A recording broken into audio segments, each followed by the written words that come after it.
I've spent most of the last 10 years, I guess, at the Los Angeles Times. First starting off as a newspaper, covering local news, domestic news in Los Angeles, and then in the last 5 years, living overseas, going from conflict to conflict, living out of my suitcase. It's been a thrill, and I've basically, in some sense, have have had the opportunity to work alongside military from different countries, um, and sometimes working, outside of that sphere. In Afghanistan, particularly, I've had to. When I arrived in 2017, I arrived when the American military has taken a back seat to its public presence. So when I arrived, I was really forced to work with the Afghan military, the American trained Afghan military. So I mean, that's all I know. I didn't really work within the bubble of the American military like most journalists, my predecessors did, in that war. And then I've worked in other places where, you really have to like coordinate with military to get to places. This is the Colombian army on the Venezuelan border when I had to work on the mass exodus of Venezuelans out of that country. Um, and my and all this started because I've just done a lot of work in the domestic field, covering wildfires, mass shootings, and all that. And at some point, I mean, I kind of see all of them as the same thing. I mean, I don't really differentiate between like uh, uh, firefighters, police officers, military. I mean, I feel like as a media, you really have to work with these organizations to get information, to coordinate safety, to figure out what they're doing. And then in 2017, I went off to my first war, covering the war against ISIS in Mosul, where you really, really needed to coordinate with military to figure out what was going on because that war was the war I've never seen before. It was a war where they fought house to house. The army, the war was really moving. The battlefront was really moving from like literally every day, like 10 meters, 20 meters, 30 meters. They couldn't just carpet bomb Mosul. I mean, they did for some of it. I mean, but and you have to deal with like in this case, I worked with the army to figure out how to screen ISIS. There were refugees coming out in by the thousands, and you couldn't figure out who was who, and you really needed to work with them. And then I worked on the effects of terrorism, and then in Afghanistan there were daily realities after the counterinsurgency was that public safety was constantly at risk. I mean, there were constant terror attacks all the time in Kabul. Um, this one at the Kabul University, where gunmen stormed, and actually this was a law school, and basically attacked and killed, dozens of people. Oops. Oh, sorry. Anyway, I'll run through this, but a lot of my work has been, you know, around accountability too. So in Iraq, I worked on airstrike accountability, looking at what the coalition have done. Um, and in Israel, Gaza, I looked at, you know, the effects. I mean, the in 2018, I went to Israel, Gaza, and photographed the Right to Return march, where tens of thousands of Palestinian Gazans would protest on the border, and then face off with Israeli snipers. But, yeah, and it's not oftentimes even. And in Afghanistan, I looked at the biggest losers, who are women, from the American withdrawal.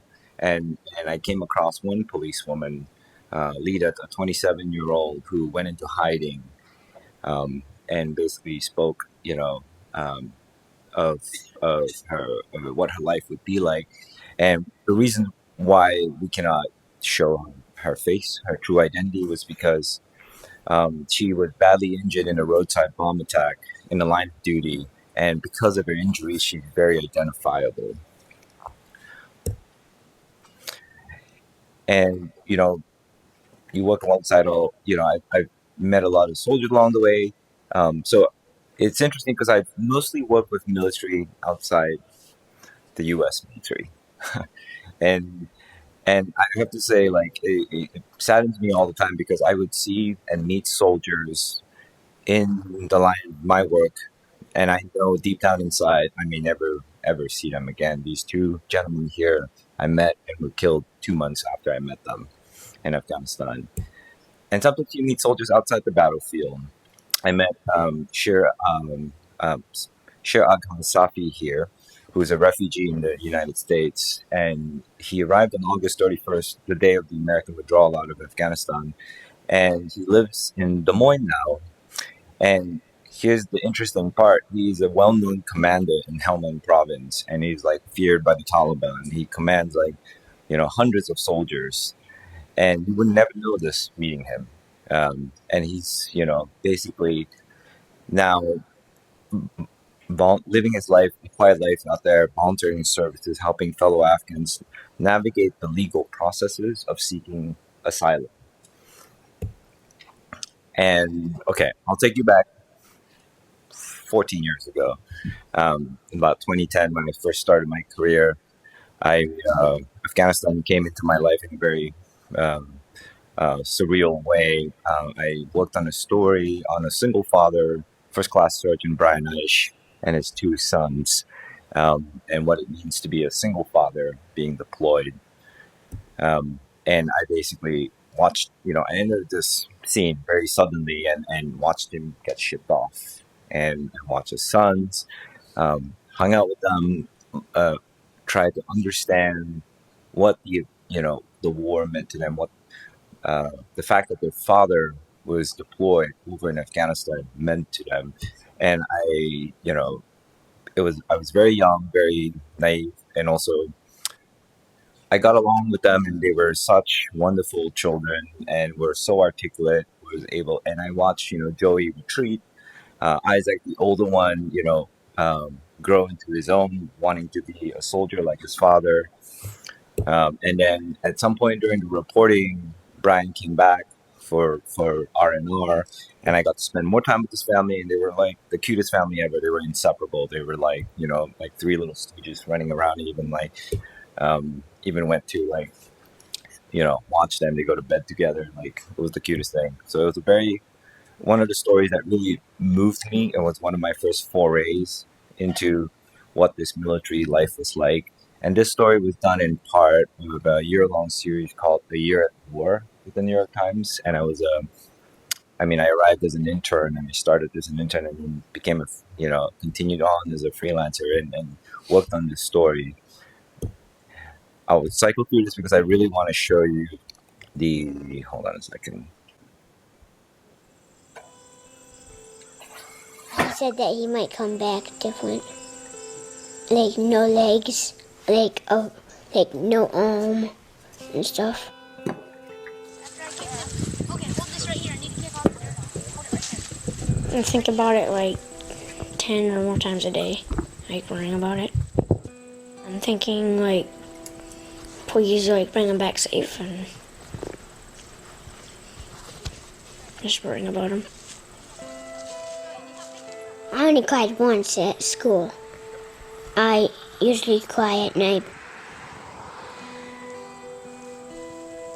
Isaac and Joey's dad, Sergeant First Class Brian Ish, is deployed to Afghanistan.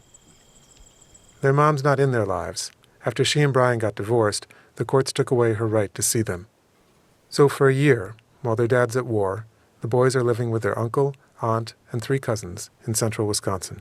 It was a lot worse than my wife and I thought it was going to be, just seeing what they have to deal with day to day with not having their dad. Uncle Sean, can we go up here, Uncle Sean? Come on, boy. It was a lot more traumatic than I've ever pictured it for them, and it was for me too. For Isaac and Joey, their dad's deployment meant leaving their home in upstate New York. Like lots of military kids, they're used to moving around. I don't like it when it puffs up. But this time, they had to start a new life and a new school without the stability of their only parent.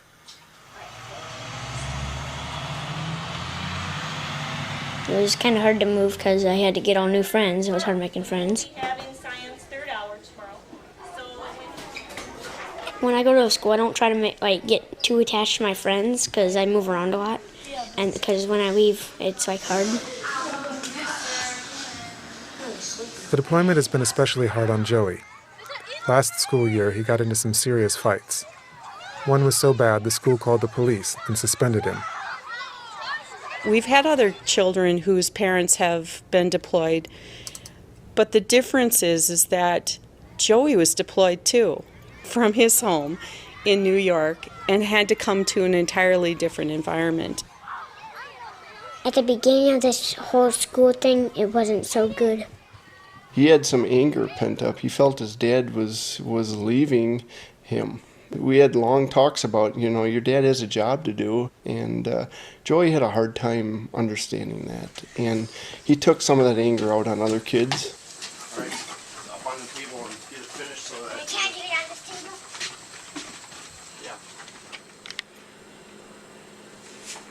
Yeah. I have 3 kids of my own, and to bring 2 small kids into your household was a lot tougher than Lisa and I expected. She does. I can learn about she does. That's one good one.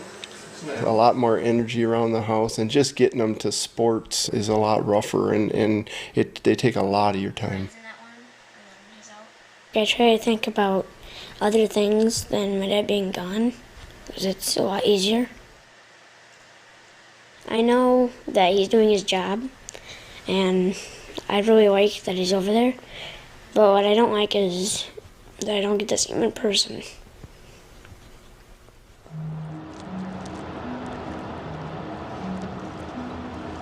Finally, after 6 months in Afghanistan, Sergeant Aish is coming home on leave.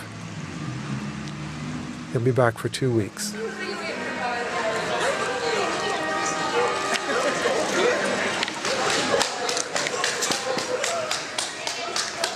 I walked around the corner and I saw the boys. I saw my dad and my brother, and saw a lot more people than I was expecting. But then it was kind of like, drop to the knees and get tackled by 2 little boys that want to see their dad. So it was awesome.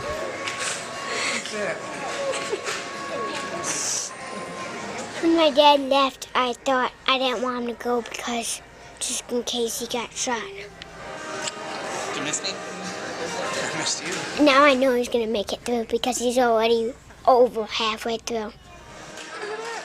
When my dad was at Afghanistan, I felt like I had like a 25-pound weight on my shoulders. And then when my dad came back, it was like gone. Oh, that's for me? During his 2-week leave, Sergeant Aish and the boys are inseparable. Go sit down and try 'em on, goofball. Stop freaking growing. It was just back to normal with my dad. You gotta loosen them up more. Oh. You got big feet. It's gonna stink really bad, guys. You might want to plug your nose. You might want to plug your nose. I felt like I couldn't say thank you to enough people. It means a lot that you guys all came, showing up at the airport and coming to eat. I don't come around a lot, but I appreciate you guys supporting me. And Deb, you're in first place right now. And we appreciate what you're doing. Thanks, Yes, we do. We sat down and ate, and I just ordered my food, and it didn't even click. Hey, you got 2 kids to order for, but then I turned, and my brother Sean's ordering for him. So I kind of felt like lost, like I'm their dad, dang it. And I was like, hey, thanks, I got to get back in the mode of doing this.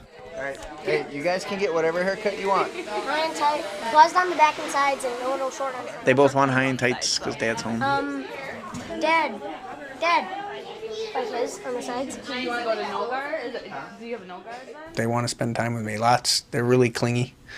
They're battling between them for hugs. Who sits with me at lunch, who gets to sit up front in the truck. Even though it means being away from his sons, Sergeant Aish is glad he's serving in Afghanistan. After almost 17 years in the Army, it's his first time in a war zone. Honestly, what's my biggest fear? Having grandkids sitting on my lap. Oh, Grandpa, you were in the Army for 20 years. Did you ever go to war? No.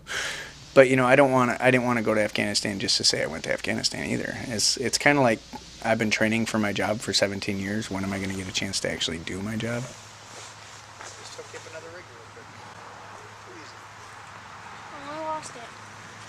The deployment, as far as the boys, I think it's topsy-turvy. I think with Joey, it's more of a, hey, Dad left me. So he's kind of feeling, does Dad love me? Did Dad abandon me? Whereas Isaac, I think it's better. Oh, hey, this is my dad, and he's really proud of me.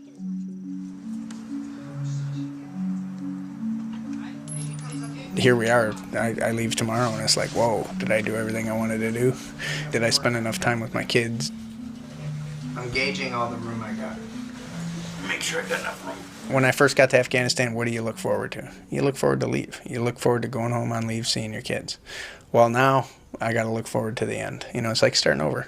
You want to fix this, Dad? It's kind of hard knowing that he's got 11 or 10 hours left with us. You guys ready for bed?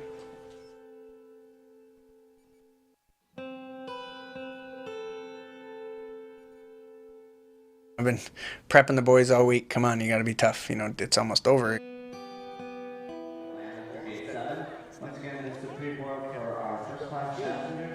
He said that he'll be alright, and don't worry about him. Just worry about you. Like, my dad is like the only one that I practically love the most right now. Huh? I get kind of worried about anything can happen. I know, Isaac, but anything can happen here. Anything can happen anywhere, okay? I got a lot of training. I know what I'm doing, okay? I'm not gonna I'm not gonna purposely do anything stupid. I know. You gotta do it, okay? Mm-hmm. As soon as I get on that plane, the sooner you can stop crying, right? Love you, Dad. You guys go with Grandma and Grandpa, okay? Okay. I love you guys. I will. Okay. Keep your chin up.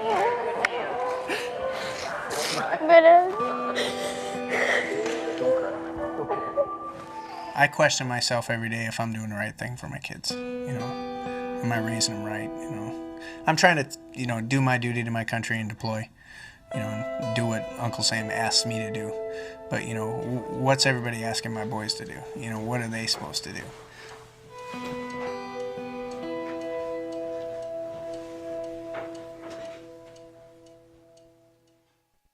All right, so I was cut it short there. It's a tearjerker every time I watch it.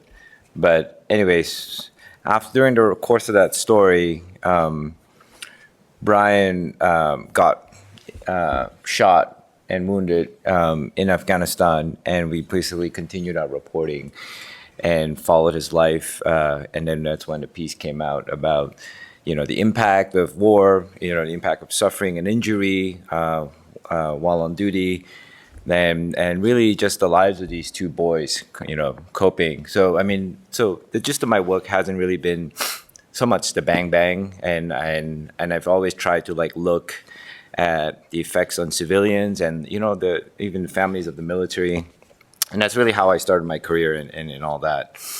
And let's see, I'm gonna keep moving, and I'll answer questions along the way. And then in 2022, I'll keep this really brief because, you'll probably hear about this from other people too, but I found myself in Ukraine days before the war broke out, and on the, in a city called Sloviansk, in the, on the right, close to the Russian border, waiting for this Russian invasion to happen. And when it broke out, it was mayhem. The first 30 days was like a whack-a-mole game, and the way we got information sometimes, and it was so chaotic that even the Ukrainian military was not able to keep up with figuring out what was going on, at least from what we were perceiving on the ground. And we were coordinating, at least we were talking to so many soldiers at different checkpoints, and we were moving everywhere without a tether in a way. And there are some points where we would drive too far or drive to places that are uncharted and and have to turn around because even the military wouldn't go there. So and sometimes we would see heroic acts, when we were one of the first people to arrive inside of the city of Irpin after the bridge was blown up, and saw civilians, military all help military and volunteers, help civilians evacuate out of Bucha on the the last trains out. We also, because the bridge was blocked. There were really no cars from the outside that town coming in. Whatever cars that were driving around that little town were already in that little town, driven by local volunteers who basically stepped up to help, residents who weren't so mobile to evacuate out of that little town that it was besieged by the Russians from the north. And this is like some of the stuff. So in this war, I've mostly worked outside the sphere of working with the military. We were moving around in the early days, at least, like because of the lack of resources, the lack of like talent, our local talent on the ground. People were all trying to get their families out. It was even hard to get drivers and translators to work with.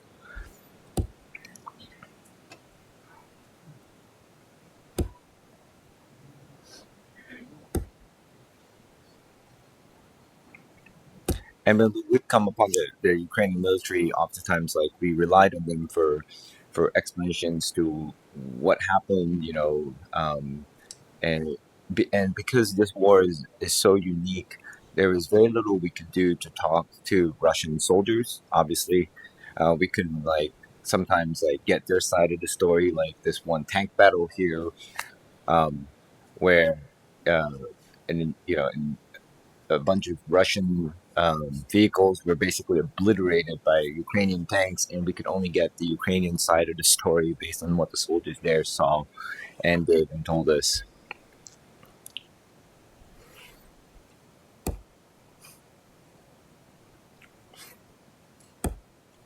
Anyways, moving on. I'll like quickly move on because I kind of want to get your feedback and also like questions. In August 2021,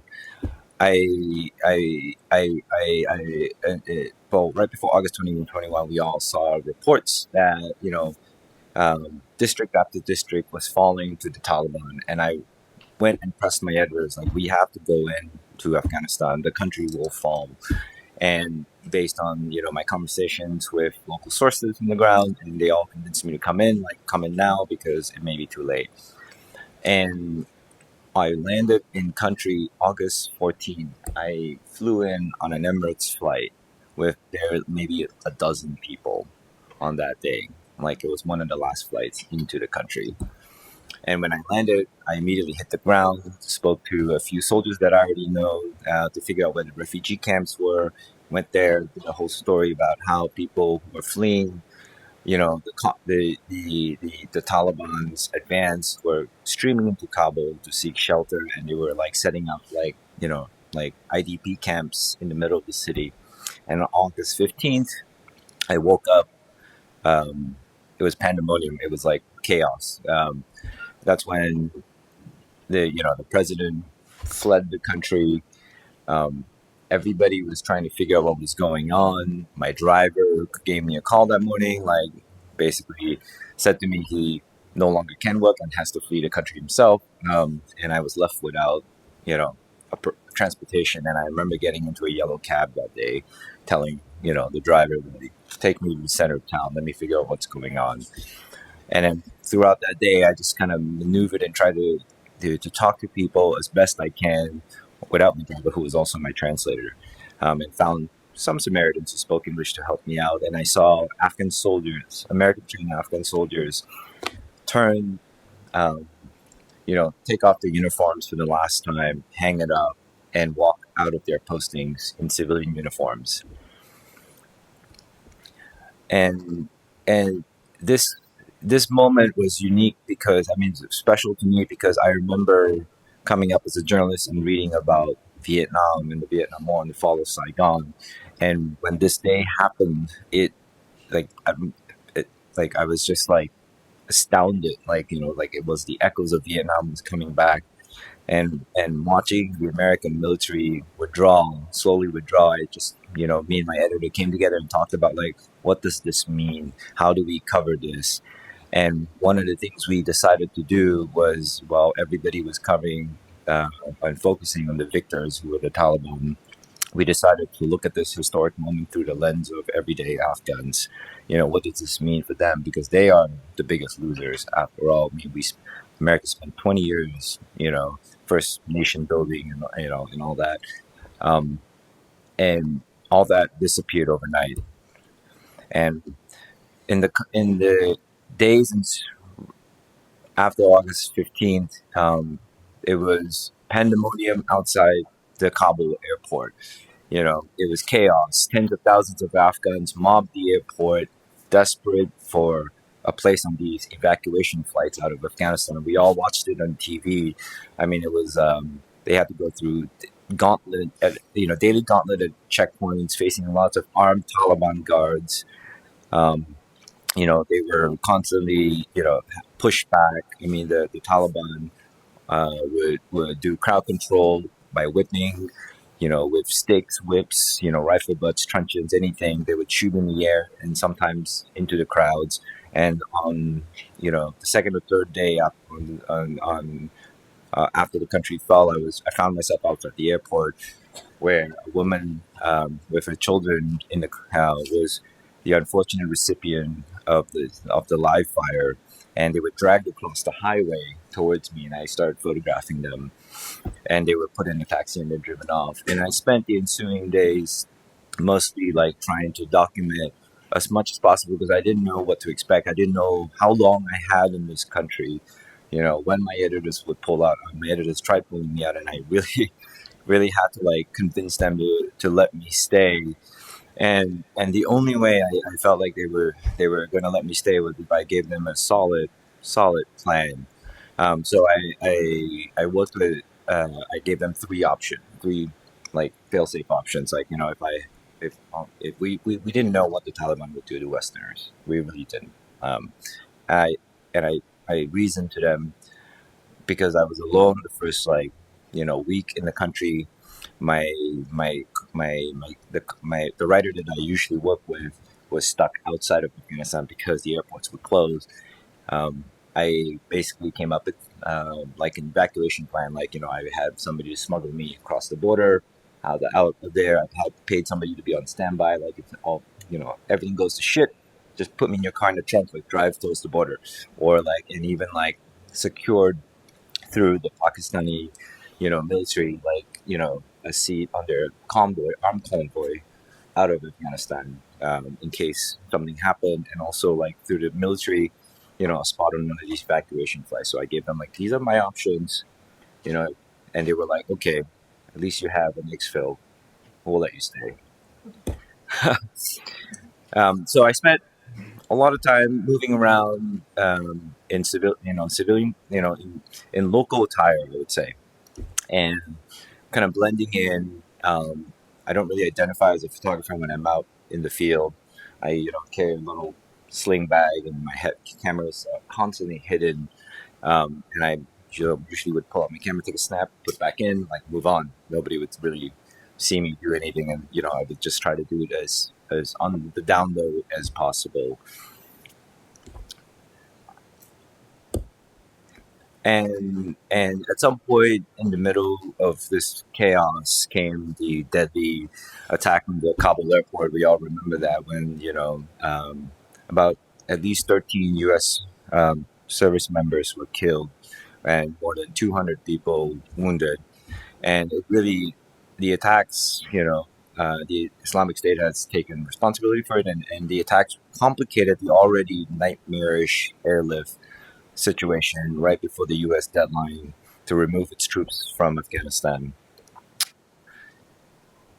And I continued to follow the story, went to the attacks, went to the hospitals. As you can tell, in this coverage, I worked very little with the military. We did some for coordination, but mostly because of the nature of our coverage, we wanted to focus on mostly civilians. I really just planted myself in the middle of it all.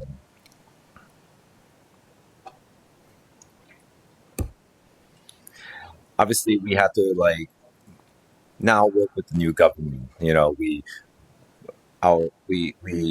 Taliban fighters were no longer fighters; they're now Taliban soldiers because they were the government. That's how we describe them, and it was jarring to see them show up now ready to govern. They were putting people in place. They were replacing, this gentleman right here. Daoud Sultanzoy, who's actually from California and a commercial airline pilot, um, who was the mayor of Kabul, and him replaced with this interim mayor, Namoni, and who had no experience governing. And then we saw the Taliban's version of justice while we were there in the opening days and what that meant. And it was very, it's nothing like what it is today, but it was a hint of what to come. And then on August 30th, a day before the last plane took off of Afghanistan, the U.S. military launched an airstrike meant to target ISIS-K militants and retaliate for the airport bombing, the previous airport bombing that was carried out by the terror group. And this is the unfortunate part of this whole situation. Instead of you know getting the people responsible, it took the lives of 10 civilians, members of the Ahmadi family, which includes 7 children. The United States would eventually call this strike a tragic mistake. And one of the hard part of being a journalist, and doing accountability work when it comes to the military was that the Pentagon wouldn't confirm or would corroborate anything. Like when we asked them, is this an airstrike? No comment whatsoever. And the only way we could actually confirm that this was an airstrike was to get onto the scene. So we were there, one of the first Western journalists there. We we had to we spoke to everybody, and everybody we spoke to could not confirm that they saw an airstrike. Everybody said they heard an explosion. We're like, crap. How do we write the story? How do we publish the headline? Um, I climbed up, looked around, and was like scratching my head, frustrated that morning. And I looked down into this charred vehicle, incinerated vehicle, and I saw the point of impact, and I thought to myself, wait a second, I know this. I've done this work before. I've studied this before. Um, and I ran down. I had a eureka moment. I ran down. I asked the family for a shovel, and I started digging into the point of impact. And about a foot in, I hit something hard. And I'm no EOD expert, and don't try this at home, you know.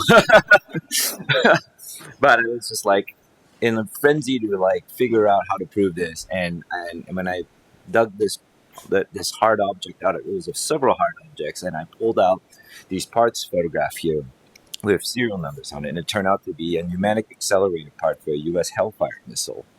And I knew, based on my experience, U.S. Hellfire missiles could only come from a few platforms. And from there, we were able to figure out it was, confirm that it was a drone strike, and we pushed that news out. And basically, everything changed after that. And the U.S. had, Pentagon came out and had press conferences to confirm that it was an airstrike, and they had, in fact, like the airstrike had killed the civilians, and the rest is history. And then even that day, I mean, this is the same Ahmadi family with the 10 members of their family killed, and I attended their funeral, and I spoke to them. I remember speaking to one of the brothers of the deceased, and I said, "Look, son, I'm going to photograph you. I'm going to really put your face out there, and and it's going all over. It's going probably going to go all over the internet. And are you okay with this? Because it might complicate your process of leaving the country one day. Like if you want to seek asylum somewhere, you're going to be Googleable, basically." And so he said yes, and I was able to put myself in the middle of like 200 people in front of the caskets, and I had in my mind a picture of everybody looking down, grieving at these caskets. But what happened after was a huge surprise. Coalition F-18 fighters, were pushing their engines to roar even louder around the hill we were on. And when that happened, everybody you know, basically look up, reminded of the very terror in the sky they were subjected to. And yeah, the next 2 months was just us moving around, trying to document, interview as many people as we can, including this woman Laila Hadari here. who was a business owner. She owned this cafe called Tash Begum, a shabby chic cafe where young Afghans were allowed to come, recite poetry, sing, hold hands, go on dates. Like that you don't really see that in Afghanistan. And I caught her. I went to photograph the empty cafe, shut it down, but I ran into her there that day, luckily, and and she came to survey it and say goodbye to the very legacy that she had built up. And then, as you know, this has nothing's really changed in the sense that the economy in Afghanistan is continuing to free fall and collapse. And people in the early days were just bringing your wares out in the open street and just selling everything. I mean, there were sanctions. You couldn't get money into the country. You couldn't even take more than like $200 out of the ATM a week or something. Like it was just really bad. And then came the whole, and then because of our reporting, me and my partner, we spent a lot of time reporting around the airport. We were able to secure access into the airport through a Taliban fighting unit in the northern part of the airport, and I watched one of the last planes leave. This is Halil Rahman Haqqani, a senior member of the Haqqani network. After he delivered a sermon for the first Friday after the Taliban took over. I showed this picture of his face because he's significant. Because it was a moment where I realized like he was on the most wanted list. Like there was a bounty in his head. I mean, I sat in a room across him and I thought to myself, my goodness, how the tables have turned. This guy was going to be a senior government leader running the country. And there's nothing you can do. I mean, there was a joke running around among the local Afghans saying that like you can save Afghan economy if you just like turn all the government in for the bounties.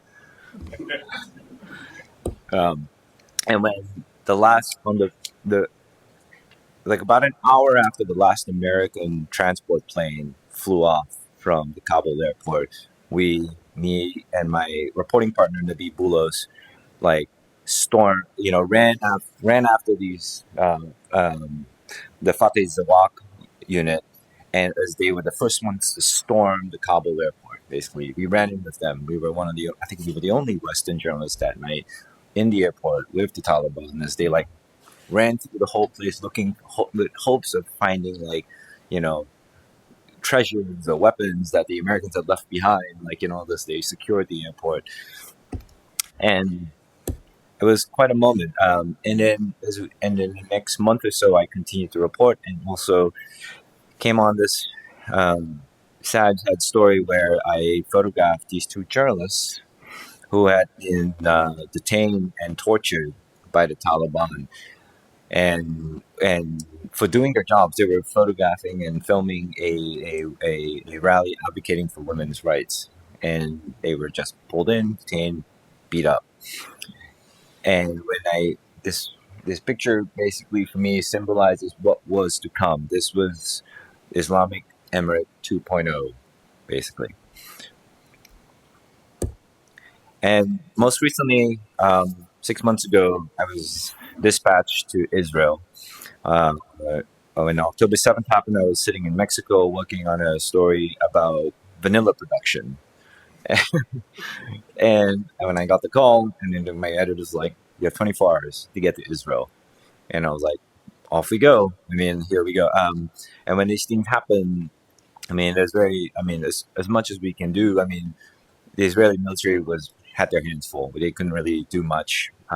When I arrived on October, the dawn of October 9th, the flights were all canceled. I booked like 4 different flights and they were all canceled, and eventually had to like fly to Jordan, cross into Israel by land in one of the land crossings, and then get a rental car, drive all the way south to the Gaza envelope just to, get eyes and see what was going on. And it was still a mess. I mean, even on October 9th onwards to like that first week, it was like corpses everywhere. Carnage is very visible. And the army was in such disarray that we were just driving alongside them and they didn't care. Like, it was like, "Who are you?" Journalists, like, "Okay, whatever. Just stay out of our way," you know? we were and usually in this chaos, and usually being journalists, we know the first couple days, weeks of anything breaking or anything chaotic is when you get your best reporting done. And then in the coming days, we did an array of stories about hostages, stories about, um, the process of investigating remains from the kibbutzim and all that. As part of, they were volunteers from all around the world flying in, helping the National Forensic Center determine who is who and what is what, from just parts of, bags with just human remains coming in. Some not human remains, some are, but yeah. And we even reported on the lives of the Bedouin, basically, uh, who were living out in the Negev desert, who were sort of treated like second-class citizens, who didn't have access to shelters, and the government would provide shelter in a way of concrete pipes in the middle of their like Bedouin village, and that's all they had to shield from like incoming shrapnel or rocket attacks from Gaza. And oftentimes people would get hurt because there's not much protection for them. And then and also during this reporting trip embarked on understanding and learning the West Bank, which has been bubbling for decades now, and obviously Israel. The in the past, this region of the world has been so reported, so well documented, so well photographed, and it's daunting to like take this on. But this and now they're talking about the West Bank possibly erupting as a another front of this war if things get really bad. Here's Ali Kazne, 15 years old, who was killed by an IDF soldier, for who's in the wrong place, wrong time, and also had a rock in his hand. But it was he was one of many killed during that raid. But he was not even killed in the raid. He was killed on the way to the raid. I mean, there was a video showing like the idea of car pulling up. He was just standing there with a rock. Kids are kids. The idea of just stops right there, shoots him, and then drives off. And yeah, and so we attended the mass funeral, but really focused in on him because it was a unique case. Um, and then we also reported on the settler violence movement. We got access to Jewish settlers and settlements in South Hebron Hills. When we came upon this one here in Mitzvah Yar down in South Hebron Hills, where the day we visited them, they had a militia training. They were learning close quarter combat, you know.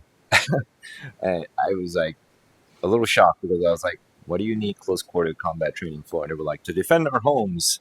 And I was like, I'm pretty sure you don't defend homes by learning offensive strategy, but maybe I'm not a soldier. I don't know. Um, there were also Americans volunteers from the United States who were there defending, helping them defend, also training with them. So it was very, very interesting for me to like report on both sides of this conflict. The ability to move between the worlds is a privilege, right? Because Zika Moore, father of Itan Moore, one of the hostages, and Zvika is particularly interesting partly because he's been very outspoken about this war. He has said that he would be willing to sacrifice his son, because he wants this war. This is Israel's holy war now, and he's willing to sacrifice in the name of defeating, the Palestinians. And one of the things that is interesting about this is that, like, in this war, I believe there's almost very little coordination with the military. The Israeli army I would say, I wouldn't say they're not media savvy. I almost say they were almost too media savvy to the point where they don't like reporters being in their midst. When I would spend a lot of time in the refugee camps in the West Bank when they do army raids, and they're oftentimes shocked to see me there, standing in the middle of the street as they're like going up and down doing things, and would sometimes chase me off, pointing guns at reporters like, leave. And I was like, no, we're here. Um,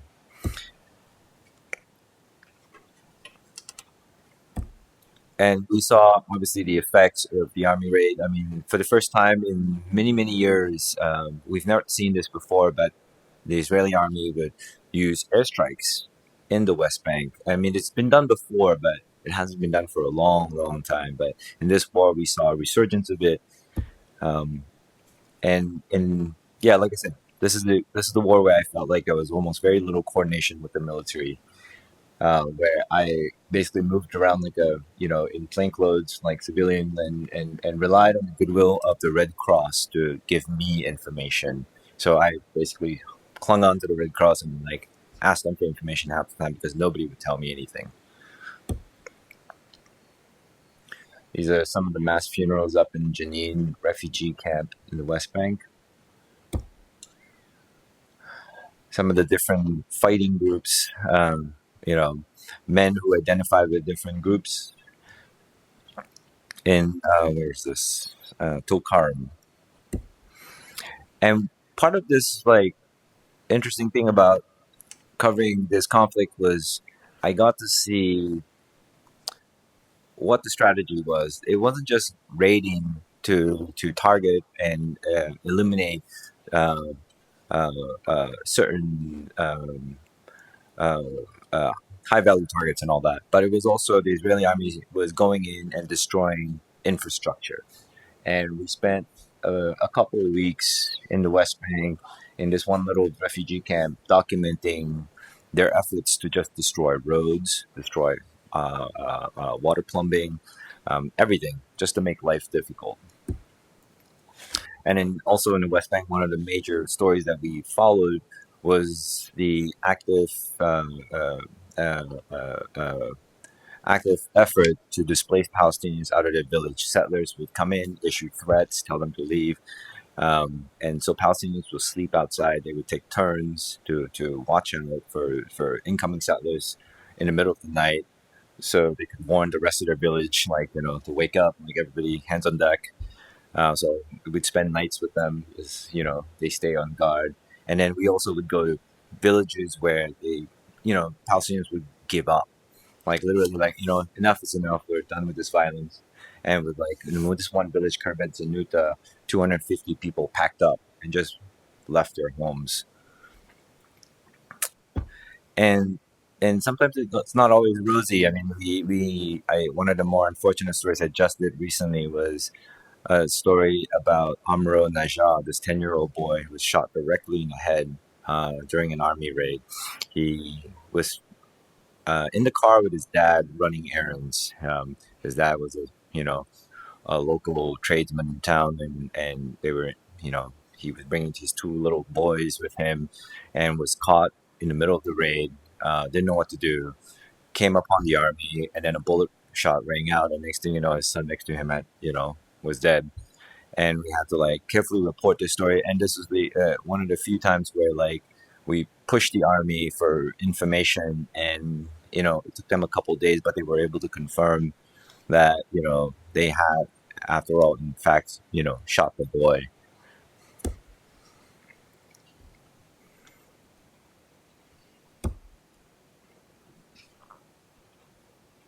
But so I'm showing these pictures. I mean, it's I'm trying not to like put too much context about it, but like there is now what we're seeing now in Israel is that I spent a month reporting on the right wing, and here it was actually a interesting, unique event. It was a convention, like a big convention, on the movement to resettle Gaza. So everybody here is in agreement that they want this war to be done. They want to expel everybody out of Gaza, and they want Jewish settlers to go back in and take over the whole place. And along the way, there were even settler protesters who stormed the border of Gaza and ran into Gaza. Um, and they were able to make it out of northern Gaza with strawberries, famous to that area. And were even smuggled like tools and building supplies, and built like these little makeshift outposts, right, literally 5 meters from the border of Gaza, as a way to like make a statement to the world that we are here and we are ready to settle. And now what we're seeing are so many layers of Israeli society. I mean, there is also an anti-government movement growing again after the whole reform protests from before the war. People are now speaking out against the war finally, but they're also not people that agree with stopping the war. But most of these folks that I talk to are in agreement. They want elections. They want to replace Netanyahu. That was like one of the primary concerns, and they want hostages to come home. And obviously that is stalled right now with the current talks. And I'll end with this photo. And this is one of the stories that I worked on about the olive harvest. A lot of you are big fans of olive oil, I'm sure. I mean, it's the most delicious thing in the world. I got to spend like a couple of weeks out in the West Bank, just watching people harvest olive, press it, making olive oil and all that. But all that is dwindling right now. The olive oil industry in the West Bank is falling apart because Palestinian land is being seized and slowly, eroding. Palestinian ownership of land is eroding because they're using the army and to kind of like take over areas, pockets of land for strategic security control. Also, settlements are being built everywhere. Outposts are being expanded, and so Palestinian olive farmers uh, are not able to access their land. In most circumstances, they're not even able to get past roads sometimes to even go harvest their olives. So we're seeing this industry dwindling, and next year will probably be twice as worse. I'll take any questions you guys might have, but thank you.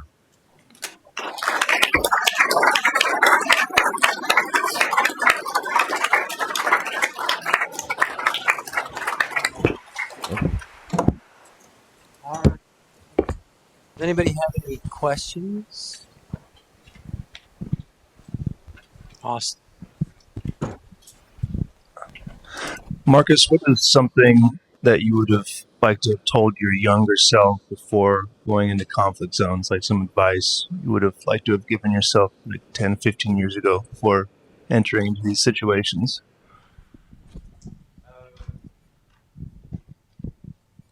Advice I'd give myself.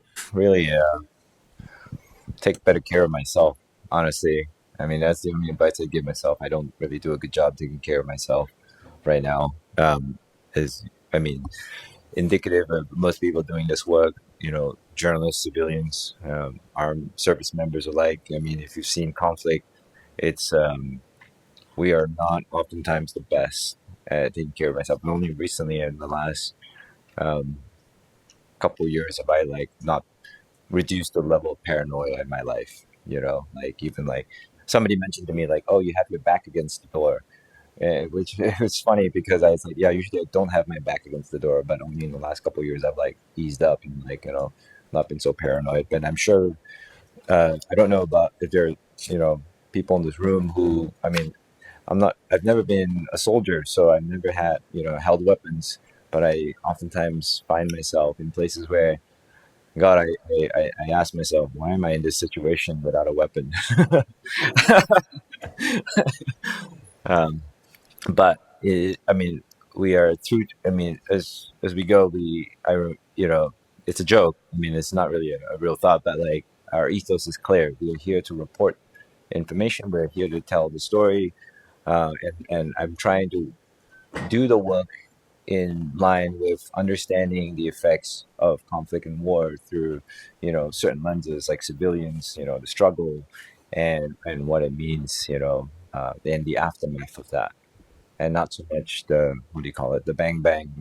I mean, the closest I've came to like working on that stuff is just, I did a story in Iraq on a bomb diffuser, and I followed him around into past the bleeding edge of the front lines and back, and didn't see. I mean, I thought the story was good because we humanized him and we understood what the effects of covering working in that war as a bomb diffuser was for him, his family, his friends. I followed this guy named Wissam Daoud who came from a family of bomb diffusers. His father, his brothers were all EODs, but they worked for different parts of the Iraqi army and different factions. And in that war, they all came together. So yeah, that's the only advice I give myself.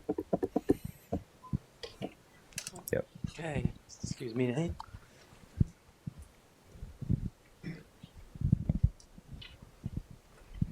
Thank you. Besides a camera, probably a cell phone, what are the things that you always carry with you when you're on assignment? Oh, the most important thing I carry with me is my USB battery. My cell phone runs out of battery very quickly. I don't know what it is. I think the day you buy your iPhone, it works great. About a month later, it just depletes. Like it just goes flat. I think it's design obsolescence. They make you want to buy a new iPhone every couple of months or so. That I carry a tourniquet on me, just in case. And I carry my passport. And because push comes to shove, if something happens, you gotta go. You gotta go. You know, you always gotta have that passport with you. Any other questions? Nope. Thank you. Hi, I'm following your work the last couple of years since Afghanistan, and I'm really impressed with what you're doing. So thank you for being here today. I just want to ask you, because I think this is also part of the symposium today, about the trauma and how you deal with the trauma on the ground. Because you witness and experience, such a traumatic events of covering war. So how do you deal with this? And did you notice some change in your behavior after covering wars? Thank you. Oh, thanks for the question. How do I deal with trauma on the ground and trauma during work? I mean, one word, delicately, carefully. I mean, it's not easy doing this. As a photographer, it's easier because I feel like I'm hiding behind a camera. When I raise the camera up to my face, like I get to like zone out the world, focus in on I'm just focused on the job at hand, which is to like document.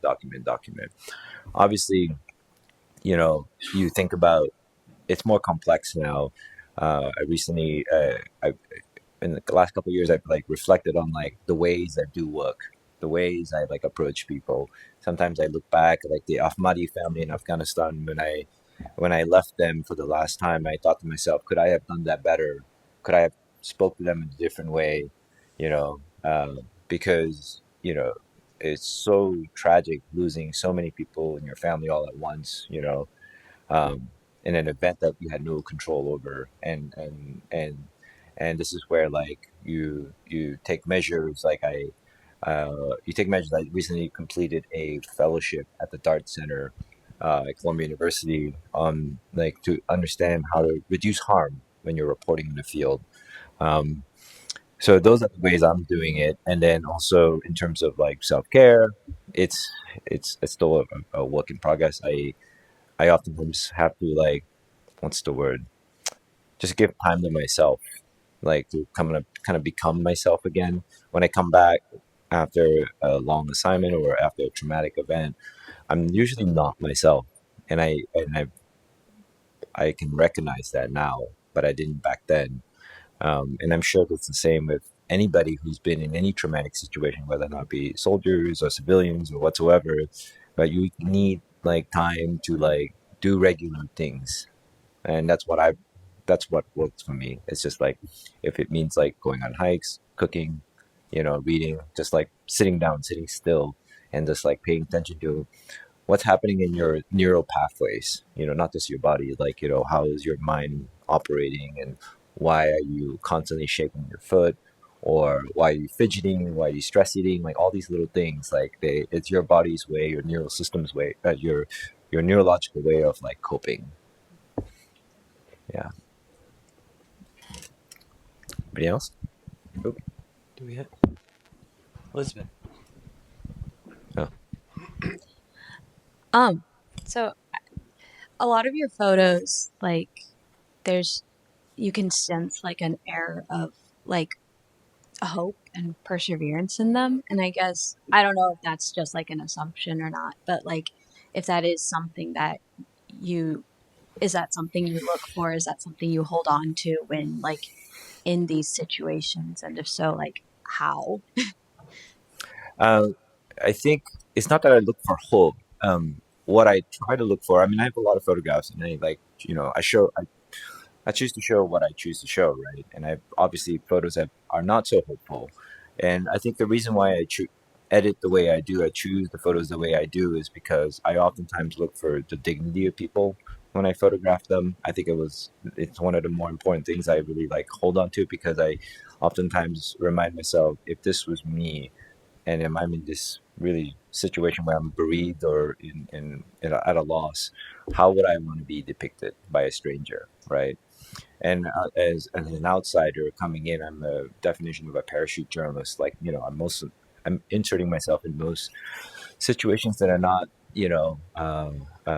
domestic to me. So I have to tread lightly, and also I remind myself, when I started this job, there is a stereotype of Americans in the outside world where the trampling fool was showing up, and I'd like to counter that stereotype and just be on my best, uh, do do unto others what you expect others to do to you, basically.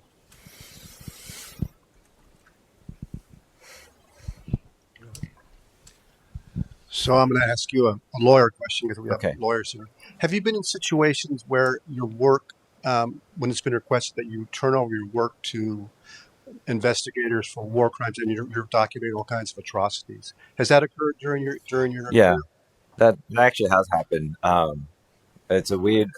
When I was in Iraq, doing airstrike accountability, we came upon an airstrike in the Al Jadida neighborhood, and it was one of the more horrific strikes where it was a coalition-led airstrike called in by the Iraqi army, and it killed more than 100 civilians. And we were the first ones there after the front line moved forward, and we were going in there with the rest with nearby civilians, and we went in with the civil defense unit to, like, recover the bodies and all that stuff. And the DoD reached out asking us to turn over all our material because they need to launch an investigation into it. The civil defense told us the body counts were up to 250. So it was all he said, she said, at that in the beginning days, and they needed to do their own investigation. And so yeah, it was an interesting letter to get. And I didn't know what to do. I turned it over to our company lawyers, who then in turn probably I think that what they did was told the DoD to pay for a subscription to the LA Times, and they can see our work. Yeah. Okay. Thank you. Um, can you tell me about your experience back in Afghanistan? Because that's where I come from. And I just want to know how many times you visited the country, how was it, how were you treated, and then when you went there in August 2021, how were you treated by the Taliban? Were they welcoming or not? Thank you. Um, I mean, I've been going there since 2017, like with different small reporting trips that were, in a lot of people's eyes, inconsequential, because when I arrived, my editor just told me this war is done. Nobody cares about Afghanistan and the war. But we kept going back. I went back with the idea that one day, like, I don't know, I was drawn to the place, and I made a lot of good friends. So I kept going back, wanting to build experience, wanting to understand the place a little better. And when the country did fall, it was like the perfect storm. Like, I felt like I knew exactly where to go. I knew Kabul really well. um, the Taliban, it was a mixed bag the way they treated foreigners. They didn't know what to do with us in the beginning. It was kind of scary and also intriguing at the same time. I mean, some weren't so friendly, some were curious, some were just downright shocked to see foreigners, right? Um, so I think it was all over the place. And then at one point, I actually was I covered a rally during Flag Day, and I was in local clothes. And I think, based on my perception of it, they mistaken me for being a local, because I look Asian, and actually there's an ethnic group in Afghanistan, and most people don't know this, but like there's an ethnic group called the Hazaras. They're Central Asian looking, and you know when I look rough enough and I don't get a haircut or whatever, um, I can sort of blend in like not exactly, but like at least with one like glance, you won't think of me as somebody else. I work in Afghanistan without without what's the word? Without much security. I go grocery shopping, I go jogging, I move around. Nobody bothers me as long as I don't speak. Nobody knows that I'm a foreigner for the most part because at first glance you may not, but maybe if you like pay attention to me, you'll see like the way I walk. You'll realize like this guy's not from around here. So it is jarring to be there. And then when we spoke to the Taliban, most of them did tell us one consistent thing. They were all shocked that they took over the country so quickly. They didn't think they would win so quickly. Everybody, I mean, a lot of the fighters told me that they thought they would have one last fight, like at the gates of Kabul on the 15th, that the Afghan government would make a stand. But that didn't happen. So.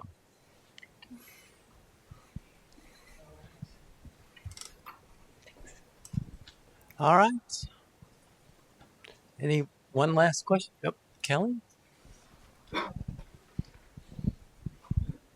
So, how did you prepare? You're going from Mexico to Israel. How did you like bone up intellectually on what the situation was there, or do you just? I mean, I know you read the newspaper and have like a daily study flow that way, but how did you just like prepare for the story, for the background? How did you get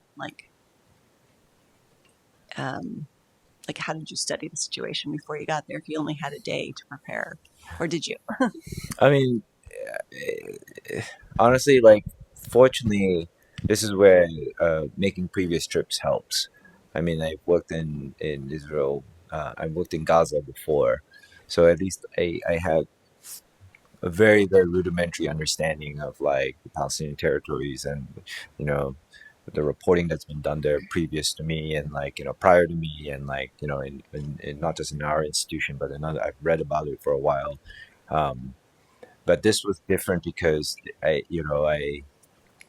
never actually seen a war on this scale, and usually this war has defied every convention. It's going against the very doctrine of Israeli war. I mean, it's going against the Ben Gurion Convention, which is the point of wars waged by Israel is to be short, swift, and quick.